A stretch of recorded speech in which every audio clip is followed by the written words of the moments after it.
جو بجٹ پہ بوجھ ڈالتے ہیں ڈی سی تو بجٹ پہ بوجھ نہیں ڈال رہے بلکہ وہ تو کنٹریبیوٹ کر رہے ہیں ڈیویڈنڈ دے رہے ہیں تو اس سے تو حکومت کو آمدنی حاصل ہو رہی ہے تو پہلے ان سے تو چھٹکارا حاصل کریں یا جو بھی فیصلہ تو کریں جیسے آپ نے کہا نا کہ ان کو ان کی تنظیمیں نو کرنی ہے یا ان کی نجکاری کرنی ہے یہ فیصلہ تو کم از کم 2 سال میں حکومت کو کر لینا چاہیے. ہم نے انرجی پہ شروع کر دیا کام. انرجی پہ تو ہم ان کی ریسٹرکچرنگ کر رہے ہیں تنظیمیں نو جو آپ نے کہا وہ ہم کر رہے ہیں. انرجی پہ تو ہم نے شروع کر دیا اس پہ کچھ کام ہو گیا کچھ انشاءاللہ اس سال کمپلیٹ کر دیں گے. ٹھیک ہے انرجی کا تو انشاءاللہ کچھ نہ کچھ ہو جائے گا سون. ٹھیک ہے اس کا وہ ہم نے لاس ختم کرنا ہے. لاس ختم کرنے میں بھی کچھ ٹائم لگے گا بٹ انشاءاللہ کر دیں گے. یہی چیز ریلوے پہ شروع کی ہے کچھ اور اداروں میں شروع کر رہے ہیں. دیکھیں ٹائم لگے گا وہ کنسنسس بلڈ کرنا. ٹھیک ہے. اچھا ڈاکٹر صاحب ایک اور بھی بجٹ میں چیز ہوئی ہے اور وہ بھی I think initiative planning commission کی طرف سے آیا تھا اور وہ یہ تھا کہ گریڈ 20 سے اوپر جو سرکاری افسر ہیں ان کے جو پرکس ہیں ان کو مانیٹائز کیا جا رہا ہے. تو تھوڑا سا ہم کو ایکسپلین کریں گے کیا فیصلہ ہوا ہے اور یہ 1 جولائی سے یہ امپلیمنٹ ہو جائے گا.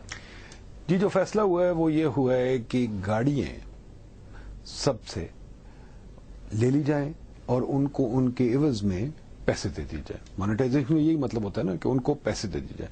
اب اس کے بڑے طریقے کار ہیں جو سوچے جا رہے ہیں جو امپلیمنٹ کرے جا رہے ہیں کہ جی گاڑیاں سرکار لے کے کرے گی انہی کو دے دیں ہائر پرچیز پہ انہی کو وہ ڈیٹیلز اس کی ورک آؤٹ ہو رہی ہیں. ہونا یہ ہے کہ جی اب سے کوشش یہ ہے کہ سرکار گاڑی نہ دے کیونکہ دیکھیں نا اگر گاڑی اور گاڑی نہ دے اگر سرکار گاڑی اور گھر دیتی ہے تو اس میں بڑے نقصانات ہیں. ایک تو یہ مینٹیننس میں پتہ نہیں کتنے پیسے لگتے ہیں دوسرا مس یوز کتنی ہوتی ہیں دوسرا مینٹیننس کے حوالے میں کتنا مس یوز ہوتا ہے پھر یہ کہ وہ آن کلیم مینٹیلٹی ہوتی ہے ایک وہ اور تو بڑے نقصانات ہیں ان چیزوں کے. تو دنیا اب اس سے ہٹ گئی ہے. دنیا صرف پیسے دیتی ہے اور چیزیں نہیں دیتی. تو ابھی آپ نے کہا کہ ابھی کس طرح سے اس کو کریں گے یہ ابھی ورک آؤٹ ہو رہا ہے. تو یہ کب ورک آؤٹ ہوگا؟ 1 جولائی تو قریب ہی ہے. نہیں یہ 1 جولائی کے بعد کچھ ٹائم لگے گا بٹ انشاءاللہ اس کو اسی سال مطلب اسی سال بھی نہیں بلکہ اگلے 1-2 مہینے میں ختم کر دیں گے. ٹھیک ہے. اور یہ 20 گریڈ سے لے کے 22 گریڈ جی بالکل بلکہ گاڑیاں پورے سسٹم میں سے کوشش کرنی یہ ہے کہ لمٹڈ ہو جائے. یہ نہیں کہ 18-20 گریڈ تو اس لیے کہ 20 گریڈ سے ملتی ہیں باقی کو نہیں ملتی اس وجہ سے. اور ڈاکٹر صاحب اس میں جو ہم دیکھتے ہیں کہ مختلف جو وزراء ہیں ان کے ساتھ جو پروٹوکول میں اتنی ساری گاڑیاں چلتی ہیں اس کے بارے میں کوئی فیصلہ کیا جا رہا ہے؟ یہ منسٹر کے لیول یہ تو گریڈ 20 سے اوپر ہے نا جی.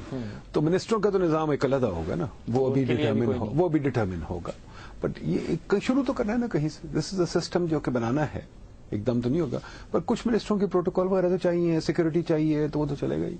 ٹھیک ہے. اچھا ایک بریک لیں گے. بریک سے واپس آ کے ہم ایک اور اہم چیز سے بات کریں گے جس کا ہم نے تھوڑا سا ذکر کر دیا ہے اور وہ جو پاکستان کی نوجوان ہیں جن کی تعداد بڑھتی چلی جا رہی ہے آئندہ سالوں میں تعداد اور بڑھ جائے گی اور ان کو ظاہر ہے کہ روزگار کی ضرورت ہوگی تو ان کو روزگار کیسے دیا جائے گا. جیسے میں نے کہا کہ یہی تحقیق بتا رہی ہے کہ اگر 7% سے سسٹینڈ اکنامک گروتھ ہوگی جبھی ہم ان نوجوانوں کو روزگار کے مواقع دے سکیں گے. تو اس پہ ہم بات کریں گے ایک بریک کے بعد. ہمارے ساتھ رہیے گا.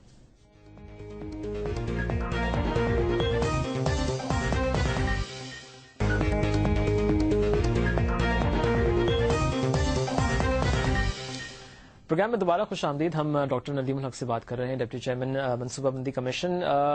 ایک اور امپورٹنٹ چیز ہے جس کا اس رپورٹ میں اور اس حکمت عملی میں بڑا ذکر ہے اور اس کی ضرورت بھی ہے اور وہ ہے ہماری نوجوان نسل جس کی تعداد میں اضافہ ہو رہا ہے اور ظاہر ہے کہ ان کو روزگار کے مواقع بھی چاہیے. پچھلے 3-4 سال میں جو پاکستان کی معاشی صورتحال رہی ہے تو ہم دیکھ رہے ہیں کہ بہت سے پڑھے لکھے نوجوان جو اچھے اداروں سے فارغ ہو رہے ہیں اور اکثر اگزامپل دی جاتی ہے آئی بی اے کی لمس کی. تو آئی بی اے کے بھی بہت سے لوگ میں جانتا ہوں پرسنلی جو بیچلرز کر کے نکل رہے ہیں ان کو روزگار حاصل کرنے میں دشواری کا سامنا کرنا پڑ رہا ہے. تو یہ حالات ہیں اس وقت. تو پاکستان میں اگر نوجوانوں کو روزگار کے مواقع پرووائڈ کرنے ہیں فراہم کرنے ہیں تو اس کے لیے پاکستان کو 7% سالانہ ترقی کرنی ہوگی. تو اور یہ سسٹین ہونی چاہیے. ایسا نہ ایک سال 7% ہو اگلے سال 3% ہو جائے پھر اگلے سال 6% ہو جائے پھر اگلے سال 2.5% ہو جائے. ایسے نہیں کام چلے گا. 7% سسٹین گروتھ کیسے ہوگی؟ جو میں نے آپ کو باتیں بتائی ہیں انہی سے ہوگی کہ جی ہم دلہن کو سجا دیں پاکستان کو سجا دیں انویسٹمنٹ کے لیے. آپ کے جو شہر ہیں وہ اٹریکٹ کریں انویسٹمنٹ. آپ کی کنسٹرکشن خاص طور پہ ایک انڈسٹری ہے جو کہ پک اپ کر سکتی ہے. آپ کے پاس اس وقت گھروں کی شارٹیج ہے. کیوں نہیں گھر بن سکتے؟ پر گھر یہ نہیں بنیں گے کہ آپ سٹیز کو پھیلاتے جائیں ٹرانسپورٹ کاسٹ بڑھاتے جائیں. وی ہیو ٹو شہروں کا مطلب صرف یہ ہے ڈینسٹی اینڈ ہائٹ. اوپر جانے دیں ڈینسٹی ہونے دیں جب ڈینسٹی اور ہائٹ ہو جاتی ہے اس سے بہت کچھ ہو جاتا ہے. مجھے سمجھ نہیں آتی, آپ بھی مجھے اگر سمجھا دیں مہمان, جو ہمارے شہر کیوں ڈینسٹی اور ہائٹ سے گھبراتے ہیں, وہ اس وجہ سے کہ ان کا نظام کو سمجھ ہی نہیں آتی. They are being run by people who don't know how to run cities. اچھا, یہاں پہ آپ نے ایک بڑی انٹرسٹنگ بات کی ہے, اور آپ نے جہاں پہ شہروں کی بات کی ہے کہ شہروں میں ڈیولپمنٹ ہونی چاہیے, اور اگر پاپولیشن میں اضافہ ہو رہا ہے تو یہ نہیں کہ ہم شہر سے باہر نکل جائیں اور ڈیفنس فیز 9 سپر ہائی وے پہ بنا دیں, آپ بلڈنگز اونچی اونچی کھڑی کریں. اچھا, جو آپ کی پھر یہ پوری پالیسی ہے نا, اس میں جہاں شہروں کا ذکر ہو رہا ہے تو یہاں پہ ظاہر ہے کہ صوبوں کی بات آ گئی ہے. اب 18ویں ترمیم کے بعد ہم کو معلوم ہے کہ صوبوں کے پاس بہت سارے اختیارات ہیں, تو آپ کی اس پالیسی کی انٹیگریشن کیا پروونسز کے ساتھ, صوبوں کے ساتھ ہے, ان سے کتنی بات چیت ہوئی ہے, وہ کتنا اس پہ اگری انہوں نے کیا ہوا ہے اور ساتھ مل کے چلنے کی بات کی ہے؟ جی, بات چیت ہوئی ہے, ہم نے کافی مذاکرات کیے ہیں اور کریں گے, اور کوشش یہی ہو رہی ہے کہ ہم آگے ساتھ مل کے چلیں. جو فیڈرل پلاننگ کمیشن کا آج کل رول بہت زیادہ ایڈوائزری رول ہے, اور ایک پوری ملک کے لیے ایک نئی ویژن دینے کا, اور ریجنل انیکوالٹیز کو ذرا دیکھنے کے لیے, اور فیڈرل انفراسٹرکچر بنانے کے لیے, یہ ہمارا رول ہے. اس کے تحت بٹ ایک سینٹرل رول ہمارا ہے کہ جی گروتھ اینڈ جابز پہ ہم نے غور کرنا ہے, کیونکہ گروتھ اینڈ جابز اس ملک کی اصل سیکورٹی ہے. اصل سیکورٹی تو جابز ہے. اگر نہیں مل رہے تو ہمارا یہ خیال ہے کہ جی اگر ہم یہ ویژن دیتے ہیں اور شہر اس کو اڈاپٹ کرتے ہیں, اور اگر یہ ڈینسٹی آ جاتی ہے اور بچوں کو نوکری مل جاتی ہے, اور بچے جو ایک ڈینس اچھی سٹی میں جب آتے ہیں تو ایک قسم کی ان کی ایجوکیشن بھی نہیں ہوتی ہے, ایک طور طریقہ بھی نیا ہو جاتا ہے. تو اس میں بہت ساری چیزیں ہیں جو ہمیں دیکھنی چاہیے, جو ہو سکتی ہیں. اور جو امپلائمنٹ ہوتی ہے وہ جو سروس انڈسٹری میں امپلائمنٹ بہت زیادہ ہوتی ہے, ٹھیک ہے نا جی. So there are a number of things that can happen here. بلکہ میں تو کہتا ہوں ایک اور بھی چیز میں جاتا ہوں, میں for example we also have to create space. ہمارا بہت زیادہ پرابلم ہو گیا کہ ہمارے پاس انویسٹمنٹ 2 قسم کی اسپیسز نہیں ہے, ایک فزیکل اسپیس, دوسری ریگولیٹری اسپیس. فزیکل اسپیس کیونکہ ہم نے شہروں میں ایک قسم کے سوائے گھروں کے باقی سب کچھ کو ہم نے مشکل بنا دیا بنانا, ٹھیک ہے. تو we have to allow more physical space. Regulatory spaces کیونکہ ہماری پرمیشنوں کو بہت ٹائم لگتا ہے, ٹھیک ہے. So we have to make physical space and regulatory space. اب اس پہ بھی کافی بات ہو سکتی ہے, لیکن وقت ہمیں اور ایک اور امپورٹنٹ چیز ڈسکس کرنی ہے, جہاں پہ آپ نے پبلک سیکٹر ڈیولپمنٹ پروگرام کا ذکر کیا ہے, اور آپ نے ساتھ میں جو اس وقت پاکستان کی معاشی صورتحال ہے کہ پاکستان کے پاس پیسے کم ہیں, اخراجات زیادہ ہیں, اس میں پھر آپ نے کہا کہ اس پہ نجی شعبے کو انوالو کیا جائے, پبلک پرائیویٹ پارٹنرشپ کی جائے, اور اس طرح سے منصوبے بنائے جائیں. تو یہ بھی ہم کافی عرصے سے سن رہے ہیں, اس میں بھی ہم نے کوئی خاص پیش رفت نہیں دیکھی ہے. یہاں پہ کیا ریزن ہے کہ ہم اس میں کوئی پروگرس نہیں دیکھ رہے ہیں؟ اب جو آپ نے بات کی پبلک پرائیویٹ پارٹنرشپ کی, بہت اہم بات ہے.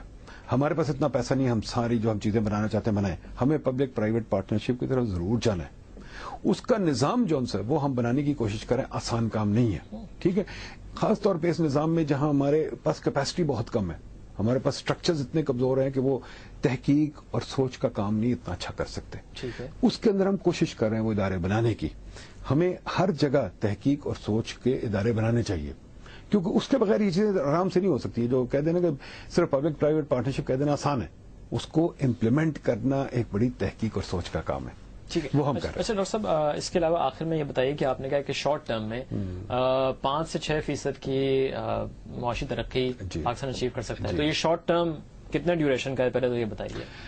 جی, میرا خیال ہے کہ اگر گلوبل انوائرمنٹ ٹھیک رہی اور اگر ہمارا اسٹیبلائزیشن پروگرام چلتا رہا تو اس سال ہم 4 سے تو اوپر چلے جائیں گے, ٹھیک ہے, اور اگلے سال انشاءاللہ 5 کو کراس کر جائیں گے. اگر ہم اپنے ریفارمز پہ تیزی سے چل پڑے تو میں تو کہتا ہوں اگلے سال ہم انشاءاللہ 7-8 پہ پہنچ سکتے ہیں. پر وہ ڈیپینڈ کرتا ہے ہم ریفارم کتنی تیزی سے کر سکتے ہیں, فسکل سچویشن کتنی حد تک کنٹرول کر سکتے ہیں, پبلک سیکٹر انٹرپرائز کو کتنی حد تک ہم جو ہمارے لاڈلے بچے ہیں ان کو کسی حد تک ہم ڈسپلن کر سکتے ہیں. ان چیزوں پہ 2 سال تو یعنی کہ آپ سمجھتے ہیں کہ 2 سال میں